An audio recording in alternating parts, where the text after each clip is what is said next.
This is the Roller Coaster Podcast, and I'm your host, Lucy Q. Life is a wild ride. It has twists and turns. It's scary, exciting, and downright fun. So throw your head back, arms in the air, and come along with me for the ride. Life is like a roller coaster, baby, baby. I wanna ride. We've spoken before about the mysterious list of shoulds. You know, all those things that society tells us will make us happy, only to find out it's a big lie.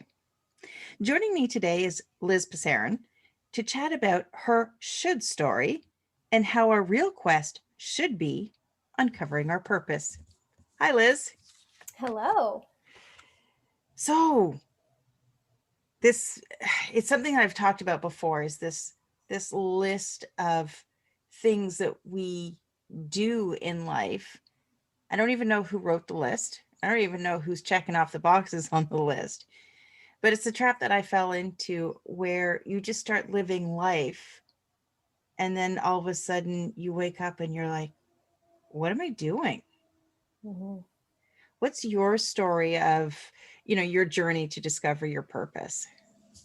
Well, just like what you said, I woke up one day, 10 years into a career, with lots of debt, lots of, money and education, and thought, what the F am I doing? Why am I here? How did I get here?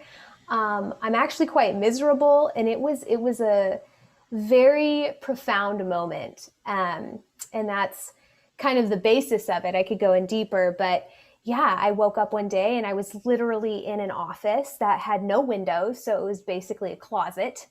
I got handed a computer it was the first day on a job that I got handed a computer and a list, and they said, okay, go do your job. No guidance, no direction.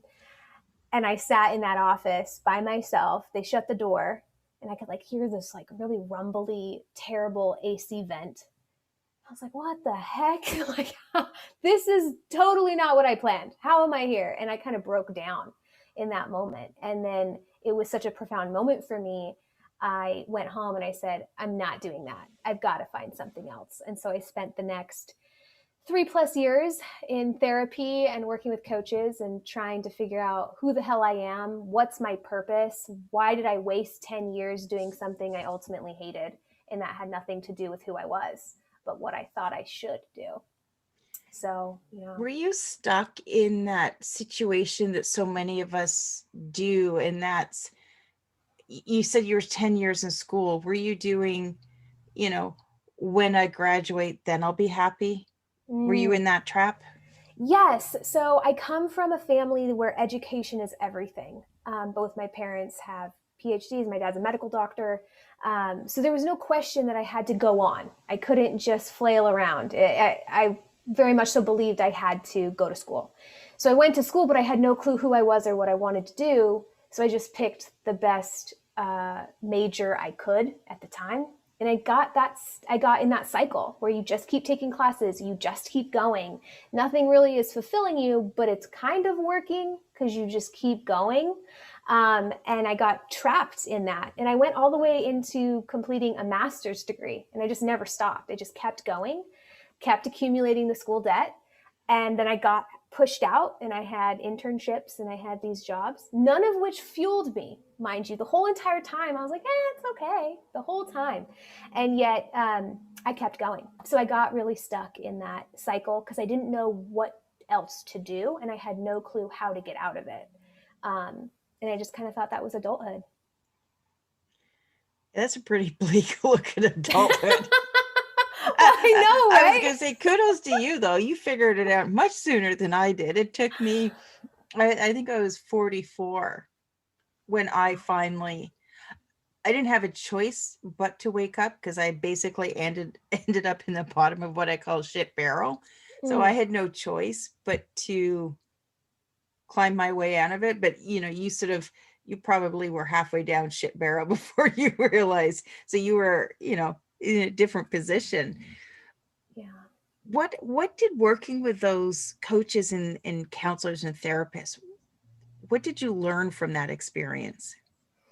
Well, So much. The funny thing is, I'm actually a licensed marriage and family therapist. So that is what I went to school for all those years. And it wasn't, um, it was kind of in the direction that I was good at. It was something I was good at, and it was easy for me, for the most part, to help people. And I wanted to genuinely help people.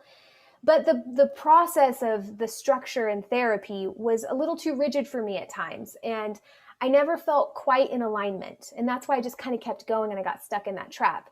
So I was lucky enough to have had the education to kind of give me that, like, oh shit, you're pretty far down the barrel. Let's stop now and reroute. But at the time, I only knew of therapists. I didn't know life coaches were a thing. I didn't know I could call on somebody to help support me make those changes. Oftentimes, I like to, this is a little education, I like to split the difference between coaching and therapy based on therapy really focusing on your past and coaching really pushing you into the future. Now, there's more to it, but that's kind of the basis. So the first thing I did was, oh my gosh, I have to go to therapy. But then I wasn't getting necessarily what I wanted. I was really working on the root of things, which was helpful. But I got to a point where I just started Googling and searching life coaches, different hashtags, like I wanted hope, right? They had this terribly bleak future outlook on adulthood. And I knew that wasn't true. So I had to do something different. And so I connected with a life coach, Erica Carico, who is phenomenal. And she was the individual who really helped me do the work.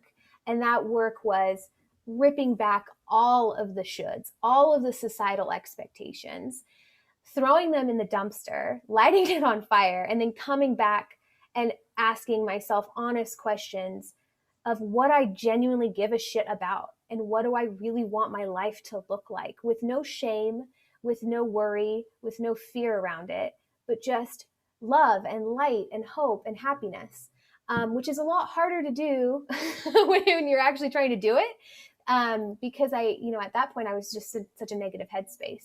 So between the therapy, really working on like that root, why did I have that belief to begin with that I had to do all these things? My childhood was a big piece of it.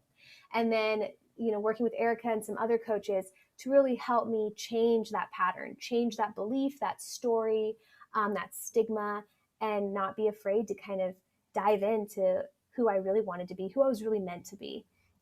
So yeah, I don't know if that was a roundabout way to answer that. Well, how did your parents react? Well, not the best. Yeah. My mom is the sweetest, most wonderful human on the planet who is always so accepting. So she's very accepting.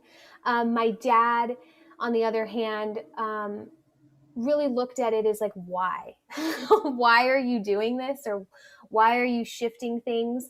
And I got to the point where I realized like I couldn't do it for them. I had to do it for me.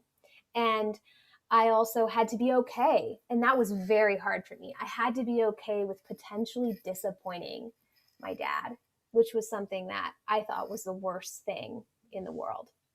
So yeah. But as a parent, we only want what makes our kids happy. So ultimately, as long as you're happy, he has to be happy. Yes, I would say that's true for many parents. Oh, okay. That's a can of worms. We should maybe leave where it is. No, it is true, and he's really happy for me. My dad is Middle Eastern, so the Middle Eastern culture is very much so about success and stability. So he was very concerned that without more of a formal position in a career, that I wouldn't have that safety, that security. I'm his daughter. He wants to make sure I can take care of myself. And I always appreciated that concern. But it's that generational gap. Yeah. No, it makes perfect sense. I mean, depending on where your parents are from and what their upbringing is, they can look at what you're doing and think you're completely crackerjacks. I've tried to explain, I try to tell my parents about podcasting. My parents were born, you know, just as World War II was ending Hmm. in England. So they were raised with families that lived through the war. So the concept of doing anything non-traditional, they just have no clue. And it's okay. I Right. just don't talk about it. Yes, It's yes. like And whatever. I'm the youngest of 6 kids, and there's a big age gap. So my dad was born in like 1940. So he is significantly older. And so for his time in life, like his perspective of what am I doing? He's looking at Yeah. me like, what is this girl doing? I gave her a good education. I gave her, and I respect that. And I have to realize that that's just the generational difference. Yeah. And I am very grateful for all that has been given to me. Yeah, But I mean, ultimately, you've taken your education, you're just using it in a different way to help Mhm. other people live better lives. Exactly. That's what I try So, to explain. so if somebody's listening and they're sitting there, they've got that same feeling of stuck. They're not Mhm. sure. They're looking at all these lists of the shoulds that they've done, and they've ticked their boxes, and they're like, I'm not happy. What the fuck's going on? Mhm. What steps can somebody start to do to try and step towards what their purpose might be? Yeah, I think that's every client that I see is, they come to me and they're just so lost because whether they've lost themselves on the journey of life or they've ticked all those boxes off and they're still kind of sitting there. The biggest thing is I always have my clients take the time to value themselves in a way that does not impact anybody else. So, a lot of clients of mine have a lot of values for their family and that impact others. So, their friends, their jobs, their coworkers, they've created all these values that are external, they're not internal. And society puts values on us too. So, one of the first things I have my clients do to really uncover their purpose is I ask them, what the hell do you personally value? Not what you think you should value. What do you actually give a shit about? And more often than not, people are super surprised that they're living a life in a standard of values that actually isn't in alignment with their genuine value of life. What would you describe a value as? Because there's different terms that get thrown in. There's values, there's beliefs, Mm-hmm. just to help people understand what would a value be so that they can maybe start to identify what values already exist in their life. Great question. So, values can be very flexible. It's simply words that have meaning to you that drive your behavior. So, for me, adventure is a huge value of mine. So is trustworthiness. I want a community that is small but so trustworthy. And same with other people. It might be stability. Maybe it might be laughter. It can be any kind of word. I have clients just Google value lists and have them search words that have meaning to them. So after they go through the process of establishing their values, what can they do next? So once they really have their values, I try and get people to narrow their values down. So oftentimes I'll send them a values list. It has 100 words on it, and I just have them highlight as many as they can. Then we come back and we kind of narrow a niche, ultimately trying to get down to like 9 values. So those are those core values, and you want them to be really relevant to your life, and you want to see them. So I have them place them on a placard somewhere in their house. And then the next thing is I explain the difference between essence and expression. And I teach people about their essence is kind of that very core part of you that is your magic. Your essence is who you were as a little kid, playing in the fields, completely unaware of the world around you, just living in the moment. What kind of personality did you have? What did you do? Were you the leader of the bunch? Were you the caretaker? Were you really artistic? Like what was your personality like when you were really little? That's your essence.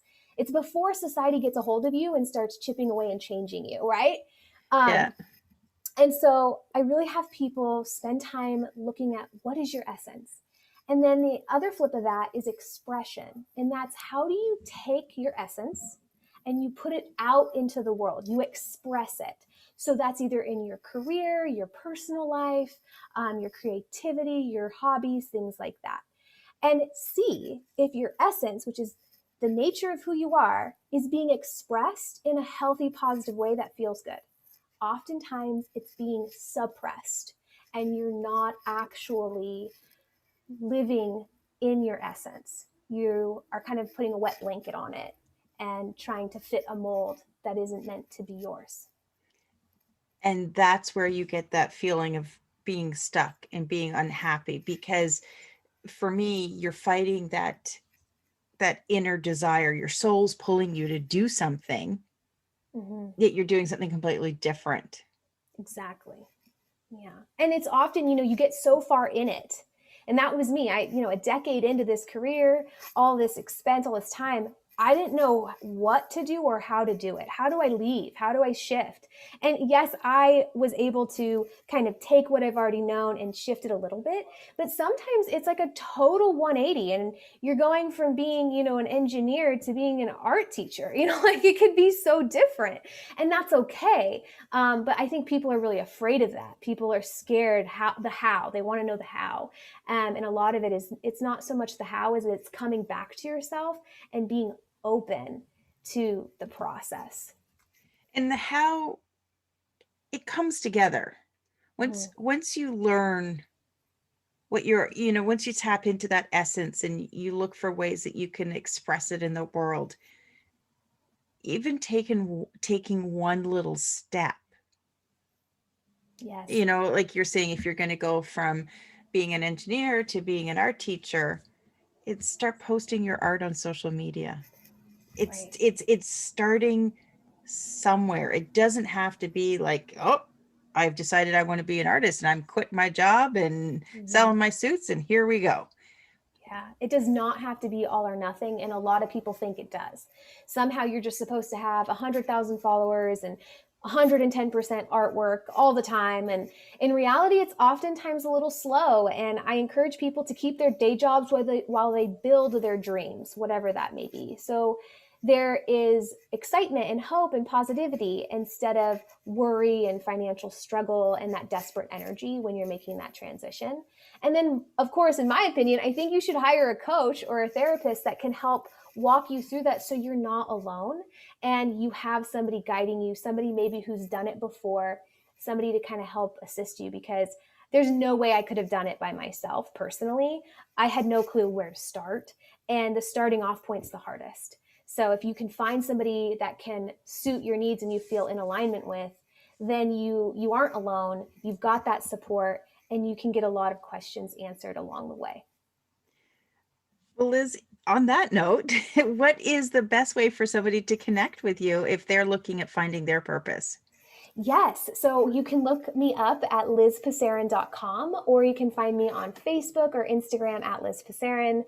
And I would love to talk to anybody. I always offer free discovery calls for 30 minutes where we can jump on a call and hear your story and see if coaching could be a good fit for you. If you are looking at connecting with Liz, make sure you check out the show notes. I'm going to have all of the links in there. And Liz, thank you so much for joining me today and sharing your story. Thank you so much. Thanks for listening to this episode of the Roller Coaster Podcast. Want to chat or share your ideas about today's show? Pop me an email at hello@therollercoasterpodcast.com. Don't forget to connect with me on Facebook and Instagram at The Roller Coaster Podcast. Our theme song, Roller Coaster, was performed by The Lucky Setback. Audio editing by the one and only Jeff Quigley of Quigley Creative. Life is like